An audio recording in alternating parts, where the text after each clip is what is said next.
O mundo aí fora te oferece um padrão, Deus te oferece outro.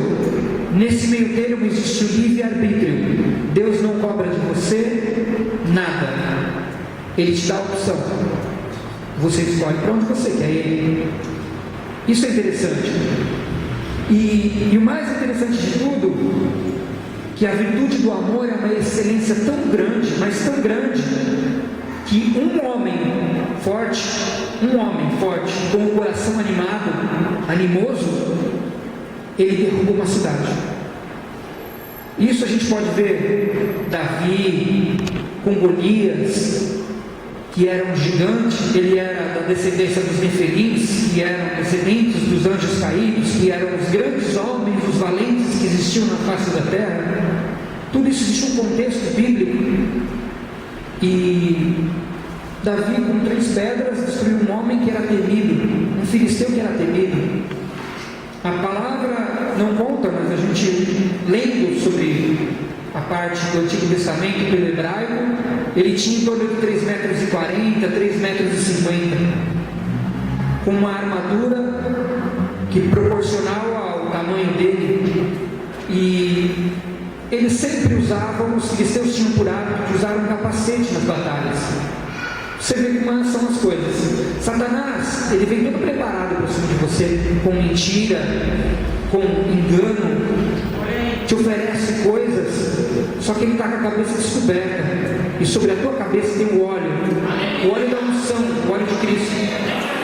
E quando Satanás vier contra você, você vai com 3 pedrinhas: o Pai, o Filho e o Espírito Santo.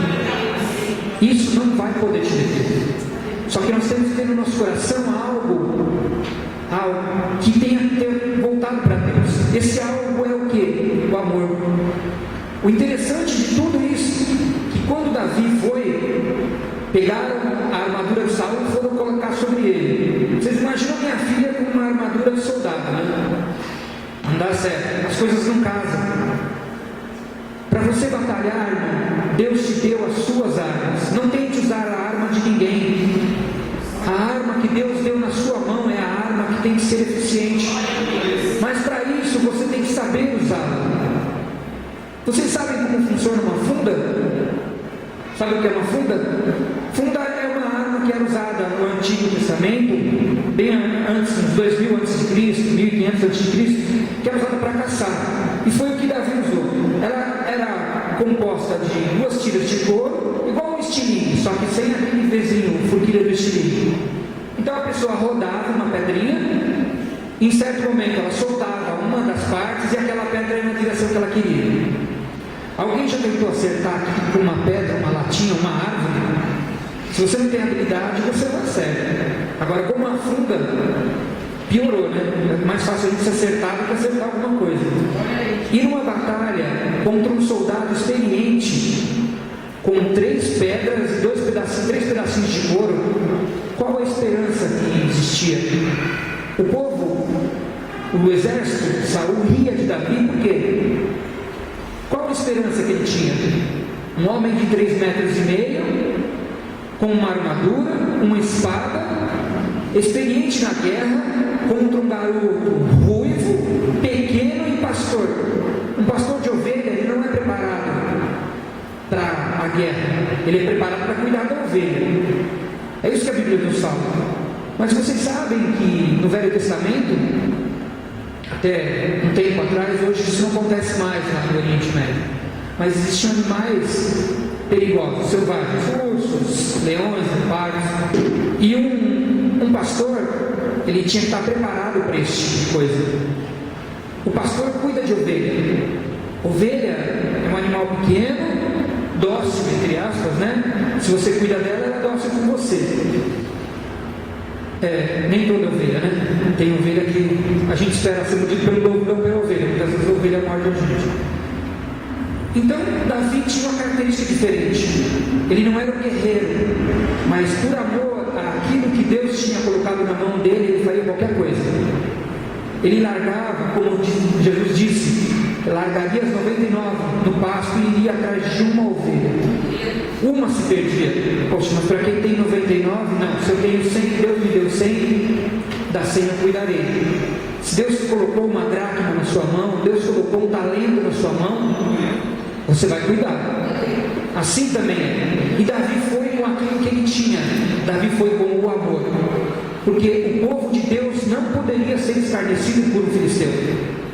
Ele não aceitava isso. Saul era o rei, o exército era um exército poderoso, porque Deus estava do lado deles. Mas o que eles não tinham?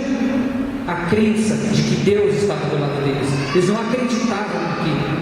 Davi nem olhou, falou: tira a armadura de mim, deixa que esse negócio resolva. Deus deu. E Davi foi. E naquelas 3 pedras, Davi depositou a sua confiança em Deus.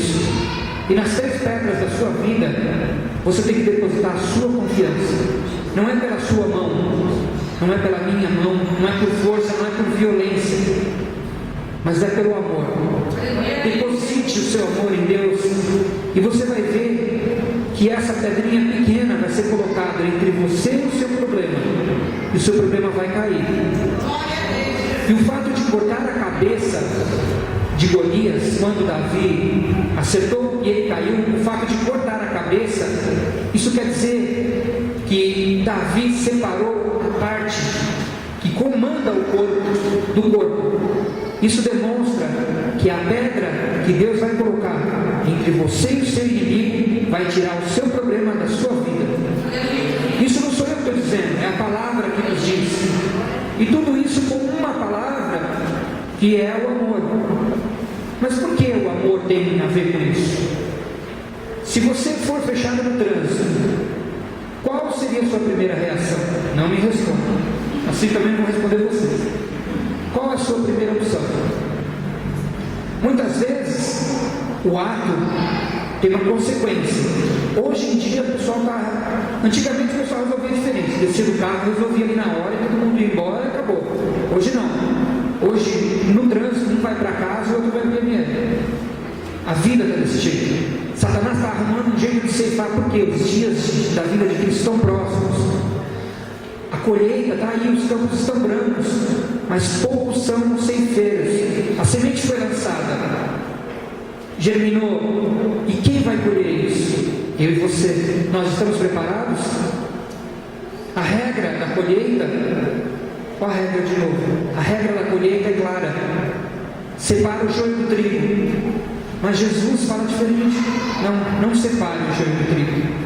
Colha o joio do trigo, depois separe em montes, e aquilo que é trigo vai para o celeiro, e o que é joio vai ser queimado, vai ser provado no fogo. Eu não gostaria de ser provado no fogo. O ouro é um dos metais mais preciosos da face da terra. A única forma de se aperfeiçoar o ouro é através do fogo. Alcança-se uma determinada temperatura quando o ouro está líquido, que toda a impureza é queimada dentro dele. Assim é o fogo do Espírito Santo sobre a sua vida. Ele vem sobre a sua vida quando você o busca, quando vocês têm o coração aberto, derramado diante de Deus em amor, para que o fogo do Espírito Santo venha e consuma tudo aquilo que tem te afastado de Deus, ou te colocado não tão próximo de Deus. O mundo aí fora nos oferece muitas coisas, muitas facilidades. Basta você escolher. Muitas vezes você é escarnecido no seu trabalho porque você é cristão ou porque você tem uma postura. Piadinha no meio de empresa é a coisa mais comum do mundo. E mais comum do mundo ainda está se tornando um crente está ouvindo. Irmão, irmã, nós somos pedras separadas para a coroa de Cristo. Tem coisa que a gente tem que se apartar. O mal se apresenta de formas totalmente diferentes daquilo que a gente imagina.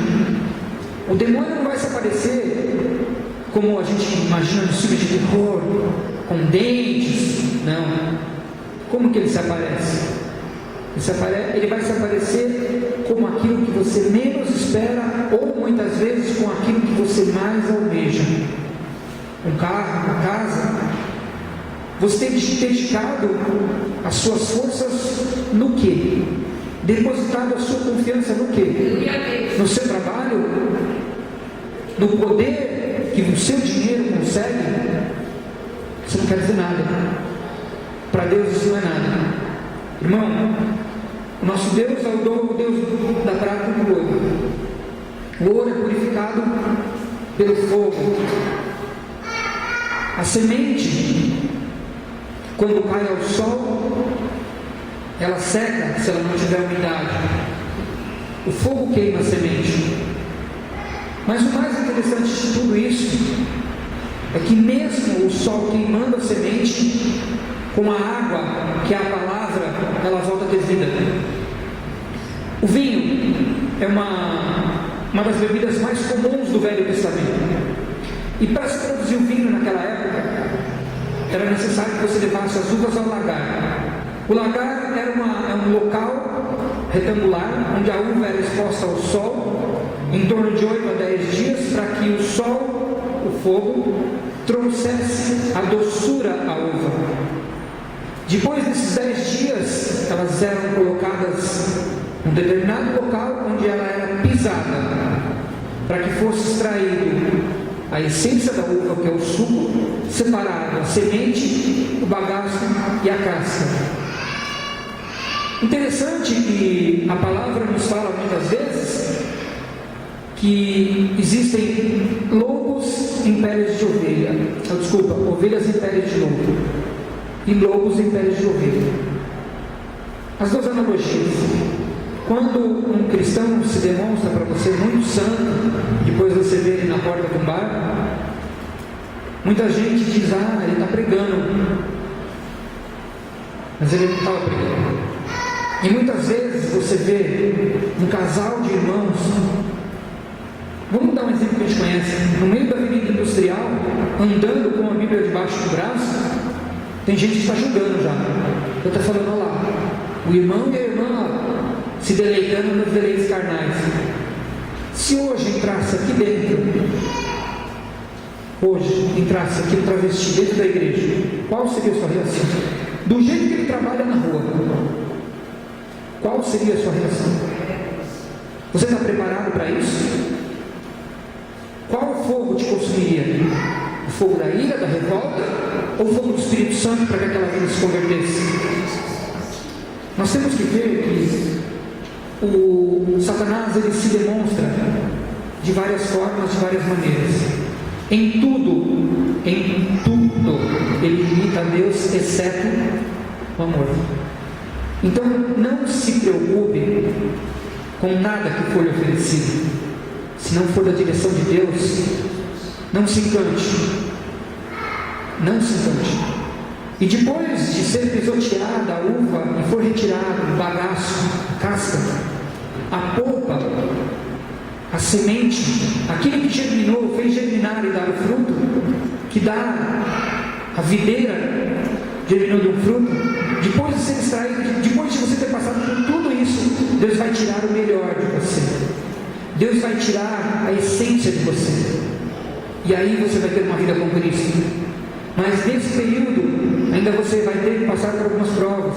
Você vai ter que ficar no odre. O que é um odre? Quando a uva, esse vinho novo é feito, ele tem que ser colocado dentro de um jarro novo. Esse jarro novo nunca pode ter recebido nenhuma outra coisa dentro dele, nem mesmo água. Porque com o fermentar do vinho, o barro, ele se expande e não racha. Se você pegar isso e fizer isso com um vinho, com um outro jarro de barro, que já foi utilizado uma vez, você vai colocar o vinho lá, em 2, 3 dias esse vaso vai rachar e vai derramar, o vinho vai se tornado. Então, Deus prepara as coisas para você e para mim de uma forma que existe um padrão. O irmão está se contradizendo de novo. Pois é. Que padrão é esse? Primeiro Deus te planta, põe a semente no seu coração. Depois você cresce e vem dar o fruto. Depois que você deu o fruto, Deus extrai o fruto de você. Deus extrai o fruto, depois de extrair o fruto de você, Deus te comanda sobre a sua vida, te controla com o seu ímpeto, te guiando por caminhos, mas Ele te dá a opção. Você quer ir para que lado você quer ir? Eu tenho esse caminho para você, e tenho esse outro caminho. Aí você escolhe. E nesse outro caminho, Muitas vezes você não é exprimido, você não é apertado, e não é tirado a sua essência, você fica na área de conforto. Mas quando Deus te espreme, quando Deus tira de você a casca, Deus tira de você a sua essência e mostra que você não é nada, você fala, esse meu problema acabou comigo, essa minha deficiência, minha família. Aí Deus coloca você numa área de conforto, você está em repouso, e é onde o vinho fica por 2 ou 3 meses, para depois ele ser provado. Depois o mestre vem provar o vinho, o mestre Sal, e aí diz no casamento, nas bodas, olha, esse vinho pode ser oferecido, esse vinho é de boa qualidade. Depois de tudo que você passou, Deus extraiu de você o máximo. Não que você não pudesse suportar. O interessante é que nunca, nesse processo todo da sua vida, nunca Deus diz para você que não tem saída. Nunca Deus diz para você, o que você está vivendo não é para você. Isso, e a gente só consegue enxergar isso depois de tudo que isso passa, e você olha para trás e fala, poxa, eu passei por isso. Glória a Deus, vale a pena, irmãos, vale a pena. E o mais interessante de tudo, que é, a gente faz isso, uma luta que é o dia a dia, uma luta que é a vida do cristão, uma luta para se permanecer íntegro e não se deixar levar por deleites, ou muitas vezes por ofertas, e uma palavra chamada amor, amor a Cristo.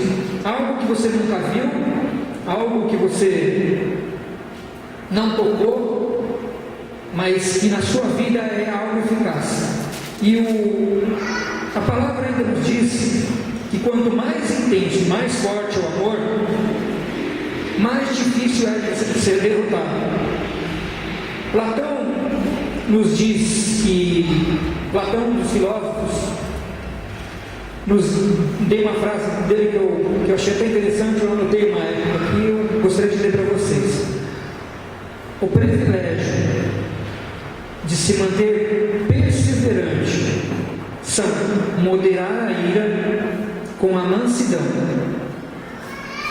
a inveja com o amor, o temor com a paciência, a ousadia com a prudência, a tristeza com a esperança. A palavra que Platão nos deixa pode ser colocada na vida do cristão como você tem que ser, glória a Deus, ousado. Para se pregar o Evangelho, para se viver uma vida cristã, tem que ser ousado, mas com prudência. Você tem que saber usar as ferramentas, como eu já disse aqui. Ter temor. Temor, sim. Muitas vezes a gente não leva em consideração o que seria o fim dos tempos. Levar uma vida inteira de luxo, de regalo, viagens, afastado de Deus, e depois você passar.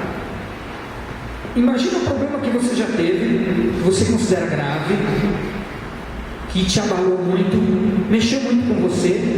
Imagine isso por 1000 anos, sem você ter nenhuma saída.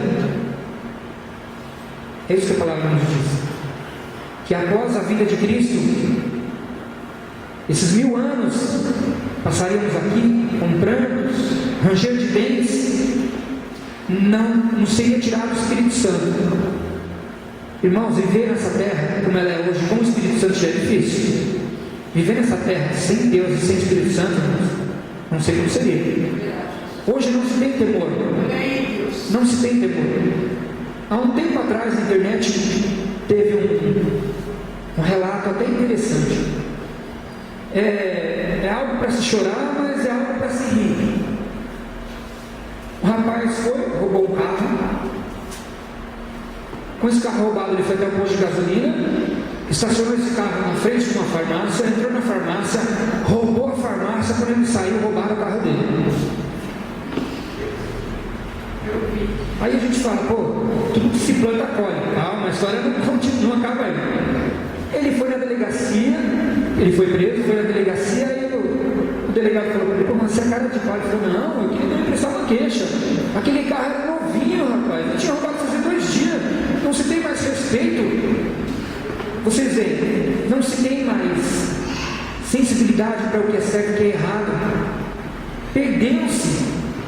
É triste, é triste. Crianças de 16, 15, 14 anos roubando, porque é mais fácil pôr a culpa no menor? Não, porque ele foi criado dentro de uma sociedade onde tudo é normal.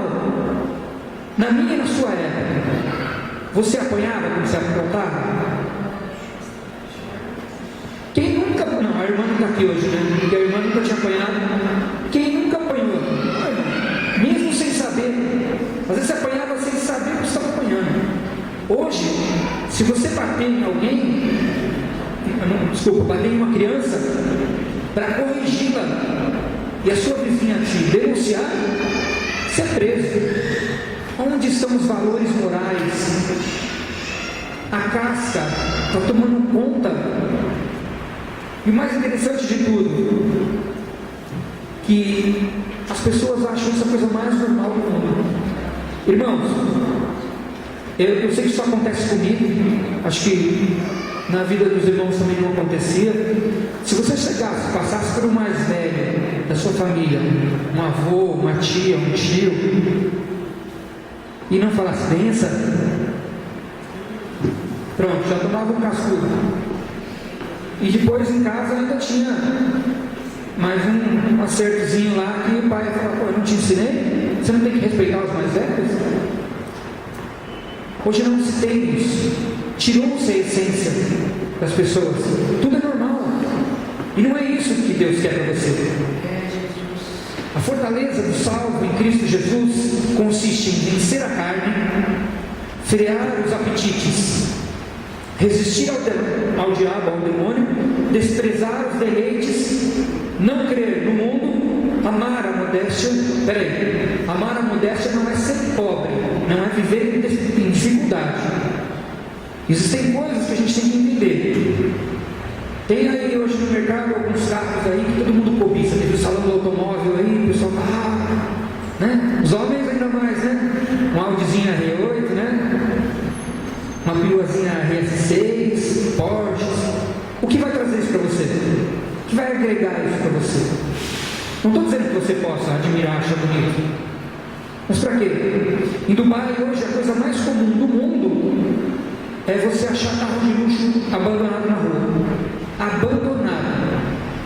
O cara tem dinheiro, ele vai lá, compra o que tem de mais moderno. Daqui a 6 meses sai um mais moderno na garagem dele, abre e tira o que ele não gosta, põe na rua.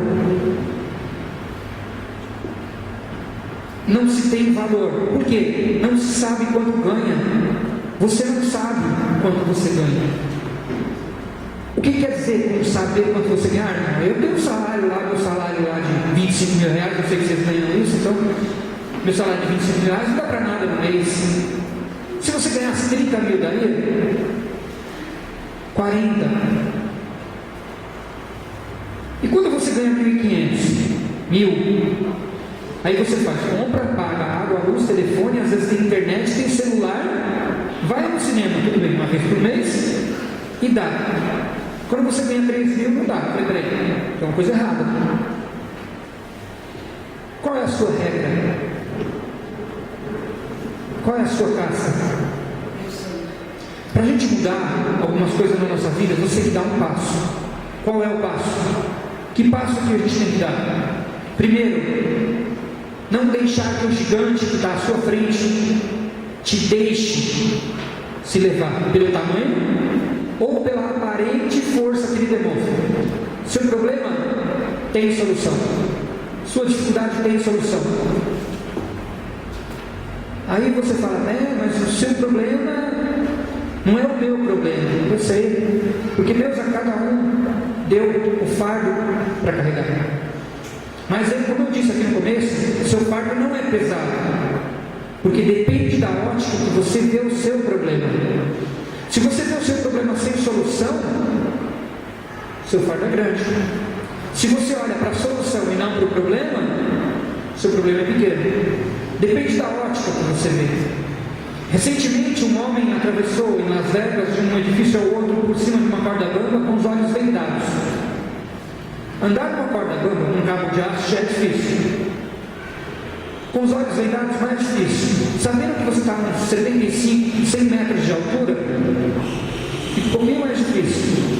E sabendo que se você errar, não vai ter uma rede de segurança para te segurar embaixo, para mim se torna impossível. Bom, primeiro que eu já não ia subir na ponta do prédio. Segundo que a hora que eu olhasse para a corda bamba, eu já ia desistir. Terceiro, subir em cima de um cabo de aço, desculpa o termo, mas com uma sapatilha, entre aspas, andar por em torno de 75 a 80 metros, segurando uma barra de 4,5 metros de largura, a 100 metros de altura, aí você fala, meu problema é grande, você não vai conseguir. Eu e você somos preparados para isso? Não. Mas o que te impede? Você sabe que uma pessoa que não sabe nadar, vou pegar o exemplo da minha esposa, ela não sabe nadar, ela se afoga no chuveiro, é complicado. Uma pessoa que não sabe nadar, tem medo de água, é a pessoa mais fácil que existe para aprender a nadar. O medo traz a segurança. O receio de se afogar traz a ela um determinado limite. Só que para esse limite ser quebrado, alguém tem que chegar lá e falar, você consegue. Esse limite pode ser transposto. Você sabe nadar nas águas do Espírito? O que tem te deixado ficar na beira do mar, ou na beira da piscina? Deus tem o oceano inteiro para você. O que te impede de entrar? O que te impede de receber aquilo que Deus tem? O medo? A insegurança? Tudo isso é complicado de dizer, porque muitas vezes as pessoas interpretam a gente de uma forma diferente do que a gente quer. Problemas todos têm. Agora depende do seguinte: a permanência nesse estado ou nessa atividade, mesmo em casos de oposição e fracasso, não podem ser o fator determinante para que você desista. Irmãos, não é fácil. Não é fácil. A vida é cheia de dificuldades.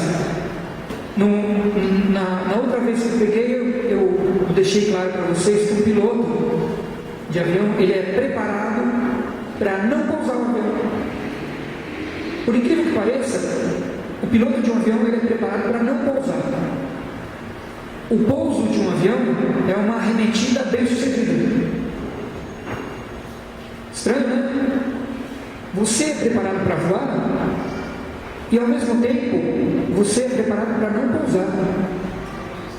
Deus te dá asas para que você voe no Espírito Santo, que você tenha liberdade, que você faça maravilhas, obras maiores farão. No passado, os homens do Velho Testamento faziam maravilhas e não conheciam o Cristo que nós conhecemos hoje. Você conhece a Cristo, tem uma experiência com Ele, você não palpou, mas você sente o Espírito Santo, o seu poder agir na sua vida. E o que te impede de voar nas asas do Espírito? O que te